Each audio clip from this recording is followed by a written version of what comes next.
nshuti bavandimwe mukurikira ibyahishuwe Line TV, dukomeze dushimire Imana, dukomeze tubane kuri uyu murongo kugira ngo turebe ko hari icyo Yezu yakomeza kuduhishurira. Buri wese Yezu aramukunda, buri wese Yezu aramutegereje, niduce bugufiya atwagure atwihishurire. Yewe ndongera nabasubiriremo nkuko nabibabwiraga mu biganiro byahise, Yezu ntiyigwa arihishura, ubwo rero namwe abihishurire.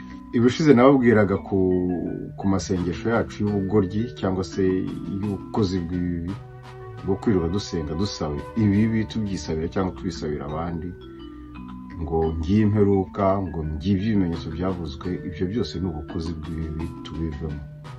Ntago imigirire cyangwa ibikorwa by'abantu ari byo bigenga ingoma y'ijuru.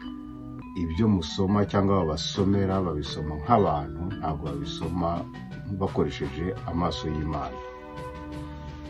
Muri aya masengesho apfuye nanone ndagira ngo mvuge ku isengesho, ku buryo bwacu bwo gusenga buri munsi. Hari abantu basenga kugira n'ubwo batekereza yuko isi cyangwa abandi bariho ngo kubera ko nabo ari bo basenga. Harya ngo abandi bariho kubera twebwe?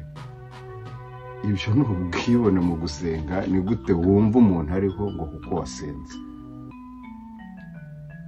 Ubwo bwishongore mu masengesho, ubwo bwishongore mu kwibona, muzabusanga nko muri Luka 13:4, aho intumwa ziza nako abantu baza kubwira Yezu bamubwira ngo umunara wa Silowe ngo wahanutse, ngo hanukana abantu 18 bagwamo.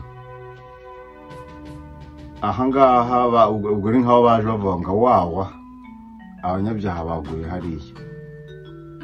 Yezu yarababwiye ngo none se mutekereza ko bari abantu bari abanyabyaha kurusha abandi cyangwa se bari abanyabyaha kubarusha? Kuko yarangiza ababwira ati namwe mutitonda muzapfa nkabo. Uyu munsi umuntu aricara akavuga ati Nyagasani urabona ndagushimira ngo kubera yuko mfite abana beza. Kugira abana beza ni iki? Uwababuze se utekereza yuko umurusha ubutwari cyangwa ubutagatifu? Ubafite se bamunaniye ukeka ko ari umubyeyi mubi kurusha abandi? Tujye twitondera amasengesho tuvuga, si cyane cyane ayo tuvuga mu ruhame, kuko ayo ni amasengesho y'ubugoryi agusha bagenzi bacu, akomeretsa bagenzi bacu, kandi tutari bitangaza kurusha abandi. Kuri iryo sengesho rero Yezu muri Luka 21:36 abwira intumwa akavuga ati mube maso kandi musenge igihe cyose, kugira ngo muzabone intege zo guhunga ibyo bintu byose bizaza, no kugira ngo muzashobore gutunguka mu maso y'Umwana w'umuntu. Ngiki kisengesho rimara. Isengesho ni ryo gutuma tugira imbaraga zo gukomera mu bigeragezo. Ibigeragezo ni buri segonda, ni buri saha, ni buri munsi duhoramo nabyo. Icya kabiri isengesho riduha ni iki? Ni uko tubasha gukura mu mwuka, tukabasha kwakira ijambo ry'Imana. Ngibyo ikisengesho ryagombye kutumarira. Yezu dusaba kuba maso, ni Yezu dusaba kwiga ijambo ry'Imana, kwiga kugira ngo twakire dusobanukirwe ijambo ry'Imana. Yezu dusaba iki? Adusaba iki? Adusaba kuba mu gushaka kw'Imana. Uwo ni Yohana 15:8. Ugushaka kw'Imana ni ukuhe? Ni ibikorwa. Yezu dusaba gusenga, adusaba gusenga kugira ngo tugire imbaraga mu bigeragezo. Ngaka akamaro k'isengesho. Yezu dusaba gusenga, aradusaba gusenga buri gihe.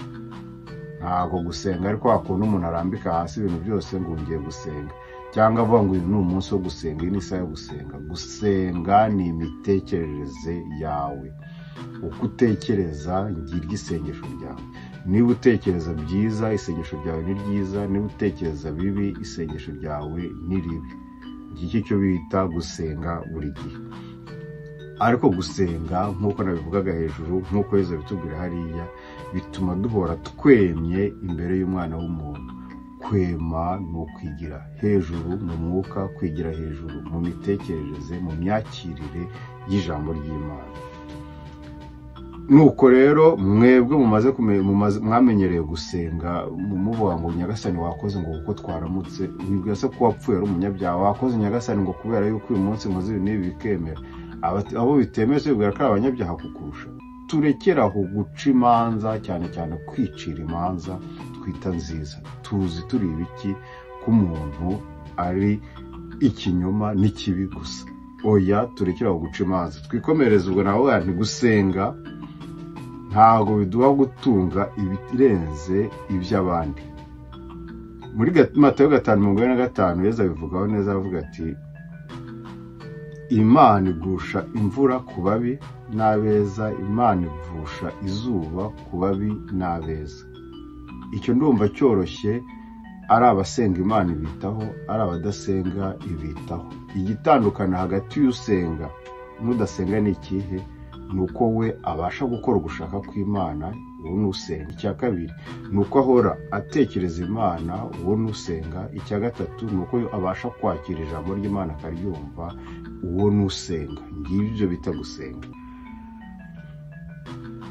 Iyo usenga kandi ujye wibuka ko umwanzi wawe nawe yaremwe n'Imana imwe nawe, kuko hari igihe utangira gusenga ukavuga ngo Nyagasani nkiza uriya muntu, uretse ko nawe ashobora kuba arimo gusenga iryo sengesho ry'uko nawe wigirayo.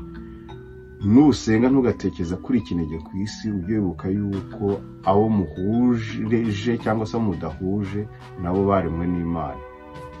Ni ya masengesho yacu aza mu amoko. Utekereza ko mudahuje ubwoko atari umwana w'Imana? Ni ya masengesho yacu aza mu bukire, ngo ndakize cyangwa se ndagushimira ko wampaye ibi ngibi. Utekereza se ko umukene ataremwe n'Imana? Turekeraho ubwo bugoryi bwo guca imanza, bwo gutekereza yuko ibyo tugeraho ari ukubera ko Imana idukunda kurusha abandi. Oya, siko biri, ahubwo nuko ibyo uhabwa biri mu muhamagaro wawe, ni wowe ugomba kubikoresha icyo Imana yabiguhereye. Ariko ntabwo bivuga yuko uruta abandi, ahubwo ufite umuhamagaro uri muri icyo kintu ufite. Ujye usenga utekereza yuko amasengesho yawe adahindura umugambi w'Imana, kuko niba uyu munsi iminsi yanjye irarangira, ntabwo isengesho ryanjye rirambuza gupfa.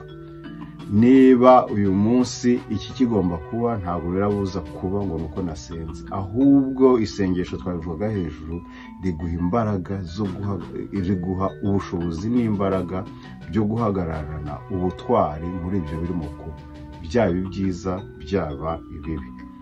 Muzasome muri Matayo 6:3-3. Nuko rero uko dusenga tujye dutekereza neza ibyo tugiye kwatura. Ubwo ndavuga amasengesho dusenga tuvuga ibyo dusenga mu mutima, tujye dutekereza neza ibyo turi byo kurusha uko dutekereza abandi. Mu minsi ishize numvishe umupasiteri ukomeye arimo kwigisha avuga ngo abantu bari hano ku isi bahumeka ngo kubera ko dusenga. Muri makeya ni utanga ubuzima, ni nawe utanga urupfu. Twarayobye, twarashize. Ubwo rero mu isengesho rya Dawe uri mu ijuru n'umuntu arikurikira, niba Imana itwibutsa ko turi ari data, niba Yesu atwibutsa ko ari data, nuko agomba abatwibukije yuko turi abavandimwe mu bidutunga byose, byaba iby'umubiri cyangwa se byaba iby'umwuka. Ikizaba kuri mugenzi wawe ku buryo n'ubundi kizakugiraho ingaruka nziza cyangwa mbi. Ni nayo mpamvu kubana neza na mugenzi wawe, gushaka icyiza cya mugenzi wawe, niko kwiha icyiza cyawe cy'uyu munsi n'icy'ejo.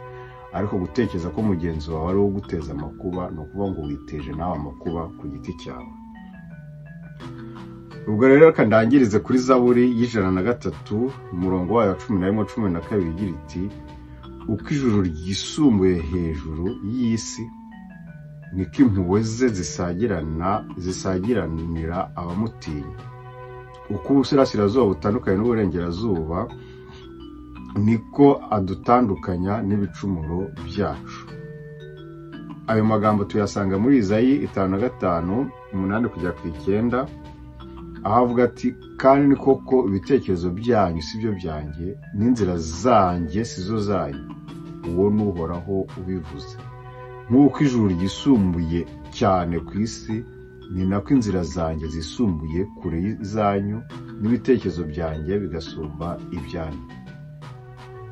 Icyamagambo ashushanya bwa mbere birumvikana, Imana ntayo ihuriye natwe, ariko icya kabiri ni ukukwibutsa yuko impuhwe zayo ziruta kure ubukozi bw'ibibi bwacu, ukuri kwayo kuri kure cyane y'ukuri kwacu, ikongera ikatubwira yuko aho itunyuza niyo yonyine ihazi, hatandukanye n'aho twebwe dushaka kwinyuza cyangwa kunyuza bagenzi bacu. Nuko rero mu isengesho ryawe ukomeze usabe Imana yongera ijuru ryawe nk'uko igomba kongera ijuru rya bagenzi bawe, ariko ntabwo ugomba gusenga uvuga ngo bariya bafite ritoya ngiye mfite rinini. Urinde kugira ngo ucire urubanza mwene so. Reka rero ndangiriza aha ngaha nongera kubaragiza umwami wacu, umutware wacu Yezu Kristu, atwigishe gusenga, atwigishe kwicisha bugufiya, kandi ayagura ubugingo buri muri twebwe ibihe n'ibihe. Uhoraho ineza yawe iduhoreho, nk'uko amiringiro yacu ari muri wowe. Mugire ibihe byiza.